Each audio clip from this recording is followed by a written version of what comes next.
Breaking news YCP నేత మాజీ MLA Vallabhaneni వంశీకి సుప్రీంకోర్టులో చుక్కెదురైంది. అక్రమ మైనింగ్ కేసులో ఏపీ హైకోర్టు ముందస్తు బెయిల్ ఇచ్చింది. అయితే ఈ ఉత్తర్వులు పక్కన పెట్టింది సుప్రీంకోర్టు. ఏపీ ప్రభుత్వం దాఖలు చేసిన పిటిషన్ను అనుమతించింది ధర్మాసనం. రాష్ట్ర ప్రభుత్వం వాదనలు వినకుండా ముందస్తు బెయిల్ ఇవ్వడాన్ని తప్పుపట్టింది సుప్రీంకోర్టు. ఈ పిటిషన్పై తాజాగా విచారణ చేపట్టాలని ధర్మాసనం ఆదేశించింది.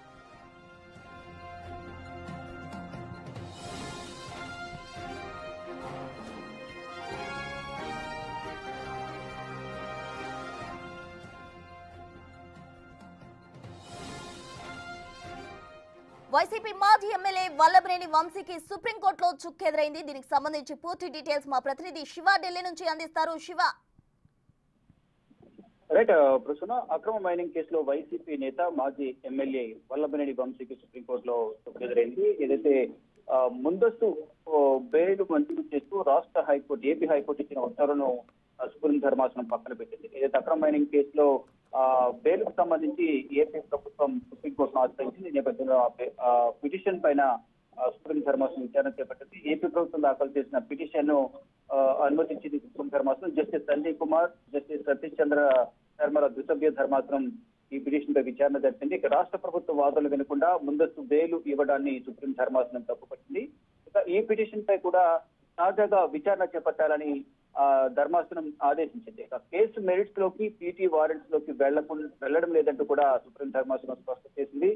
ఇరువురి వాదనలు విని మెరిట్స్ ఆధారంగా నిర్ణయం తీసుకోవాలంటూ కూడా ధర్మాసనం ఏపీ హైకోర్టును ఆశ్రయించింది. వారం రోజుల్లో కౌంటర్ కూడా దాఖలు చేస్తామని కోర్టుకు ఏపీ ప్రభుత్వం తరపున సీనియర్ న్యాయవాది ముకుల్ రోహత్గి తెలియజేశారు. ఇక ప్రభుత్వం కౌంటర్ దాఖలు చేసిన 4 వారాల్లో విచారణ ముగించి తీర్పు ఇవ్వాలంటూ కూడా సుప్రీం ధర్మాసనం ఏపీ హైకోర్టుకు ఆదేశాలు జారీ చేసింది. ఏదైతే ముందస్తు బెయిల్ మీద ప్రజెంట్ వల్లభనేని వంశీ మైనింగ్ కేసులో బెయిల్ పొంది ప్రజెంట్ బయట ఉన్న నేపథ్యంలో ఈ వాదనలు ప్రతివాదులు విన్న తర్వాత అంటే కేసు మెరిట్స్ లోకి పీటీ వారెంట్స్ లోకి మేము వెళ్లాలని అనుకోవడం లేదంటూ కూడా సుప్రీం ధర్మాసనం చెప్తూనే ఇరువురు వాదనలు విని మెరిట్స్ ఆధారంగా నిర్ణయం తీసుకోవాలంటూ కూడా ఏపీ హైకోర్టును సుప్రీం ధర్మాసనం ఆదేశాలు జారీ చేసింది. వారం రోజుల్లో కౌంటర్ దాఖలు చేస్తామంటూ ఇటు ఏపీ తరఫున ముకుల్ రోహత్గి తెలియజేశారు. ఇక ప్రభుత్వం కౌంటర్ దాఖలు చేసిన 4 వారాల్లో ఇరువురి వాదనలు విన్న తర్వాత ఇటు వల్లభనేని వంశీ తరఫున ఇటు ఏపీ ప్రభుత్వం తరఫున ఇరువురి వాదనలు విన్న తర్వాత వాదన ప్రతివాదనలు ముగిసిన తర్వాత తీర్పు ఇవ్వాలంటూ కూడా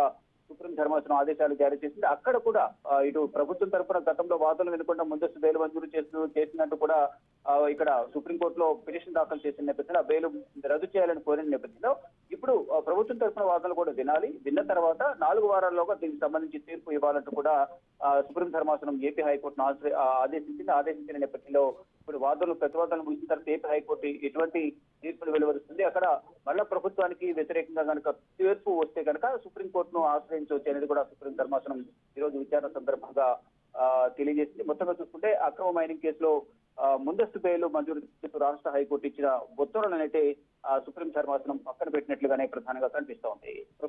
శివ, మరి ఇది వల్లభనేని వంశీకి ఓ పెద్ద షాక్ అనుకోవచ్చా? రైట్, ప్రధానంగా ప్రజెంట్ చూసుకుంటే ఒక పక్క చూసుకుంటే ఒక చుక్కెదురుగానే ప్రధానంగా షాక్ అని చెప్పొచ్చు.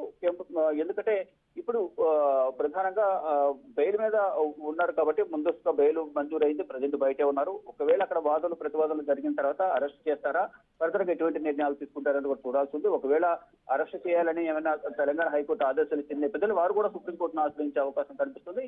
ఇద్దరిలో ఎవరికి పక్షాన అనుకూలంగా ప్రతికూలంగా తీర్పు వచ్చినప్పటికీ ఇద్దరిలో ఏ ఒక్కరైనా సరే సుప్రీంకోర్టును ఆశ్రయించే అవకాశం ప్రధానంగా కనిపిస్తుంది. ప్రజెంట్ చూసుకుంటే కనుక గతంలో ప్రభుత్వం తరఫున వాదన వినలేదు కాబట్టి ఇప్పుడు ప్రభుత్వం తరఫున వాదనలు వినాలి. విచారణ కంప్లీట్ చేసి 4 వారాల్లోగా విచారణ ముగించి తీర్పు ఇవ్వాలనేది ప్రధానంగా సుప్రీం ధర్మాసనం తెలియజేసింది.